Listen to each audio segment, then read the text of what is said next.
Bruno Palomé, bonjour. Bonjour. 37 ans de journalisme sportif au Maine Libre. Vous avez dû en voir des choses, notamment sur les 24 heures. C'est en partie d'ailleurs pour cela que vous avez participé. On va commencer par ce sujet, cette bande dessinée, La fabuleuse histoire des 24 heures, qui est sortie cette année, qui est la suite d'une autre bande dessinée parue l'an dernier, qui narre l'histoire de jeunes enfants qui s'intéressent aux 24 heures. Est-ce que vous nous la présentez en quelques mots ? Oui, avec plaisir. Donc c'est le tome 2 de La fabuleuse histoire des 24 heures. Comme vous l'avez signalé, l'année dernière, on avait fait un premier tome un peu initiatique pour les enfants qui découvrent les 24 heures du Mans. Donc on les emmenait du pesage aux essais jusqu'à la course. On leur expliquait un petit peu les coulisses de l'événement. Sans faire du technique ? Sans faire du technique, parce que voilà, on s'adressait à un public aussi de jeunes. Et l'objectif, c'est de séduire, d'expliquer les choses le plus simplement possible à des gens non initiés, on va dire, mais aussi initiés, puisque bon, on a raconté quelques petites anecdotes dedans. Et puis cette année, le tome 2, là, on est passé, on a mis le braquet au-dessus. L'ambition, c'était de raconter ce qui avait pu se dérouler au cours des 100 ans, puisqu'on fête cette année le centenaire de la plus grande course d'endurance au monde. Et à travers des décades, on essaie de tirer, de ressortir la quintessence un peu de ce qui a pu se dérouler aux 24 heures du Mans, que ce soit sur la piste, en dehors, ou des exploits de pilotes, des exploits de constructeurs, et puis beaucoup d'anecdotes là encore. C'est une BD qui a été validée par la CO, donc a priori, ce qu'on raconte, c'est sérieux. Voilà. Et on essaie aussi de narrer des histoires de 24 heures, des exploits humains, parce qu'on dit toujours que la course des 24 heures est avant tout une aventure humaine. C'est l'endurance avant tout. Ouais, c'est ça. Plus que la performance. La performance réside dans l'endurance. Oui, parce qu'au départ, on peut le rappeler qu'en 1923, quand la course a été créée, c'était d'abord et avant tout pour tester les voitures. C'était des voitures de série, contrairement aujourd'hui où on fabrique, on construit des voitures spécifiquement destinées aux 24 heures, mais à l'endurance en général, puisqu'il existe un championnat du monde. Et dans ce championnat, Le Mans est le sommet, un peu l'Everest, on va dire. Mais c'est vrai qu'en 1923, les premières années, c'était vraiment pour valider les progrès techniques des voitures nouvelles qui arrivaient sur le marché. Et pourquoi Le Mans ? Parce que cette tradition automobile qui date de l'époque des Bollées d'ailleurs, une vraie tradition de la voiture en Sarthe. Vous avez raison, c'est vrai qu'on a un patrimoine ici qui est vraiment conséquent et qui a débuté avec l'histoire des Bollées, puisque la première voiture d'Amédée Bollée est l'Obéissante en 1873. On est arrivé aux 24 heures, il y a eu une vraie histoire avant. Il y a eu le Grand Prix de 1906 aussi dans la Sarthe, qui se déroulait entre Le Mans, Saint-Calais, La Ferté-Bernard. Beaucoup de choses sont nées dans le nord du département, bien évidemment à Fresnay avec l'illustre Georges Durand qui a été le créateur des Alpes-Mancelles, de l'Office du tourisme, de la DAS au Mans, mais aussi et surtout de l'automobile, puisque les 24 heures du Mans, la CO, l'Automobile Club de l'Ouest, et le Grand Prix de Sillé, qui s'appelait le kilomètre lancé à l'époque, et qui était sur 2 kilomètres, ça c'est en 1905, pour dire que la compétition automobile a commencé à Sillé-le-Guillaume, avec notamment un certain Victor Emery, qui était natif de Sillé, et qui a fini deuxième de la course. Donc c'est important de rappeler que les 24 heures, c'est issu d'une longue tradition de la voiture en Sarthe et pas seulement au Mans, même si c'est les 24 heures du Mans. La CO à la base c'était l'Automobile Club de Sarthe aussi, pour rappel. Oui, tout à fait, oui. C'est ça. Et donc, pour revenir à cette bande dessinée, le fait qu'il y ait beaucoup d'anecdotes, est-ce qu'on peut dire que c'est un peu la petite histoire dans la grande ? Oui, c'est une petite histoire. Alors ça serait pompeux de dire que c'est la référence parce qu'il existe beaucoup de BD. Voilà. Nous, on a vraiment essayé d'expliquer les choses le plus simplement possible parce que là encore, on s'adresse aussi à des gens parfois non initiés.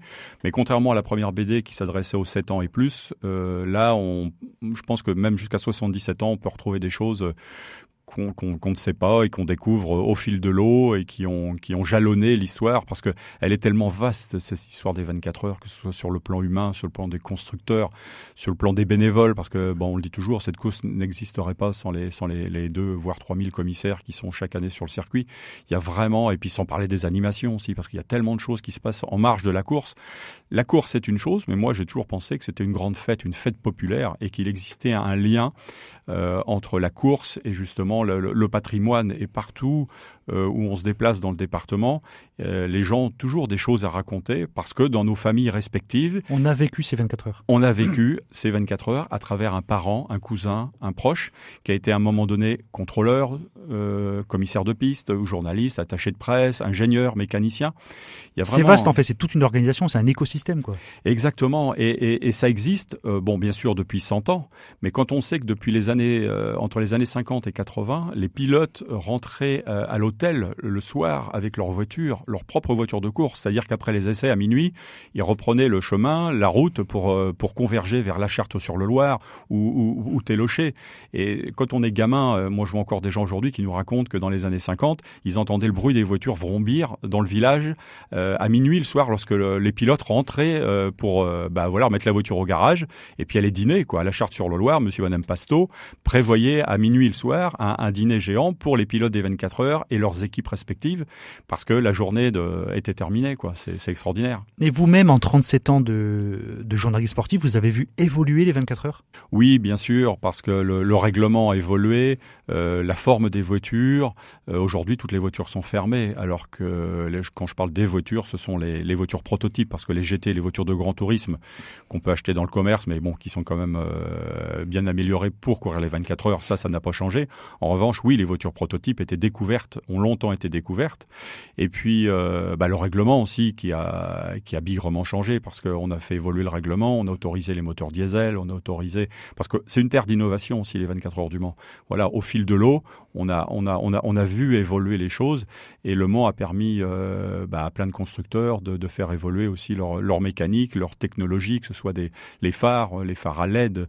Je vais pas narrer ici toutes les inventions qui ont été depuis le moteur hybride. Voilà, depuis les années 20, l'anti-brouillard qu'on appelait le Cyclope à l'époque, parce que entre la ligne droite des Hunaudières et un peu plus loin après jusqu'à Maison-Blanche, il y avait un fameux ruisseau qui s'appelait le Roule-Crotte, qui s'appelle toujours le Roule-Crotte, et qui dégageait au petit matin du brouillard. Il y avait un brouillard épais, et donc ça nécessitait une meilleure vue, et on a inventé donc le Cyclope, qui est devenu aujourd'hui le phare anti-brouillard.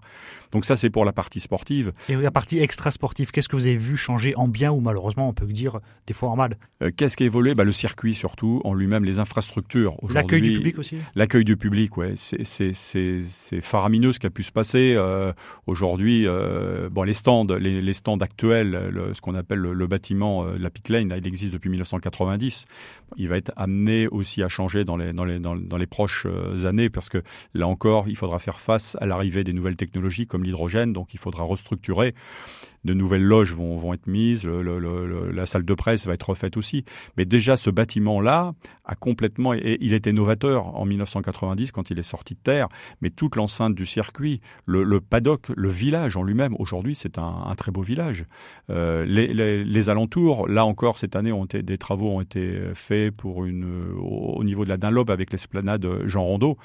C'est quelque chose quand même de sympa, qui va être plus accueillant pour le public. Et aujourd'hui, on marche plus dans la terre, la boue. Enfin voilà, il y a quand même des sanitaires à disposition. Franchement, ça peut rien avoir avec ce que c'était dans les années 80. Et est-ce que ça a gardé son charme, ce côté justement les 24 heures, cette course qu'on va voir en famille ? Oui, mais ça n'a plus le même charme que dans les années 60 ou 70, les fameuses années où on pouvait aussi faire la fête dans les populaires. On allait jusqu'au Tertre Rouge, où là, il y avait vraiment des animations. Une fête, c'était la foire, mais qui était gigantesque, qui était 10 fois comme aujourd'hui, quoi. Il y avait vraiment des animations marquantes. Ça, c'était du côté du Tertre Rouge. Et il faut dire aussi que les barrières étaient moins imposantes qu'elles le sont aujourd'hui. C'est-à-dire qu'on pouvait approcher d'un peu plus près la piste, on avait accès à plus de choses. De même que dans le paddock aujourd'hui, quand on est spectateur avec son billet enceinte générale, on ne peut pas aller partout. Il faut, pour pouvoir accéder à certains endroits, il faut montrer patte blanche, donc acquérir là aussi... ça s'est un peu professionnalisé d'une certaine façon ? Ça s'est professionnalisé. C'est pas la F1, contrairement à ce que certains disent, parce que pour avoir suivi la Formule 1... Justement, je reviens là-dessus, vous dites ça ressemble pas, je vous ai coupé, ça ressemble pas à la Formule 1. Qu'est-ce qui fait la spécificité des 24 heures par rapport, et est-ce qu'on peut comparer d'ailleurs aux autres courses qui ont lieu ailleurs, pas que de la Formule 1 d'ailleurs ? C'est quoi la magie des 24 heures ? C'est une fête. C'est ça. Pour moi, c'est une fête populaire. Parce que, comme on l'a dit tout à l'heure en préambule, il y a des choses qui se passent sur la piste, mais il y a beaucoup de choses qui se passent aussi en dehors. Contrairement à la F1. Contrairement à la F1, parce que la F1, tout se passe, déjà c'est raccourci, c'est sur 2-3 jours. Cette année, nous on va le voir encore, les 24 heures, c'est sur 10 jours. C'est un spectacle gratuit. C'est-à-dire que quand on est gamin, quand on le voit aujourd'hui en Sarthe, il y a encore la moitié de la population qui n'est jamais venue encore aux 24 heures. On le voit dans les sondages qui peuvent être faits. Et ça, je trouve que c'est bien de pouvoir conserver des événements gratuits, de la gratuité, comme le pesage, comme peut l'être aussi la parade du vendredi vendredi soir, où on peut voir les pilotes. Et les voir dans des voitures de collection, ou les voir pas dans des voitures de course. Et exactement, et là encore plus dans des voitures de collection. C'est le trait d'union, voilà, entre le passé et le présent. Justement, Bruno Pagmé, dernière question, vous avez évoqué des sondages. Un truc qui peut paraître marquant, c'est que les 24 heures, tout le monde, ou quasiment après, en parle en Sarthe. C'est un événement qui a une renommée internationale. Et en France, on a l'impression qu'on est entre les deux, que ça n'a pas la notoriété que ça pourrait avoir, ou que peut avoir d'autres événements comme Roland-Garros, le Tour de France. On a l'impression que ça rayonne plus à l'international et au local qu'au niveau français. Pourquoi ?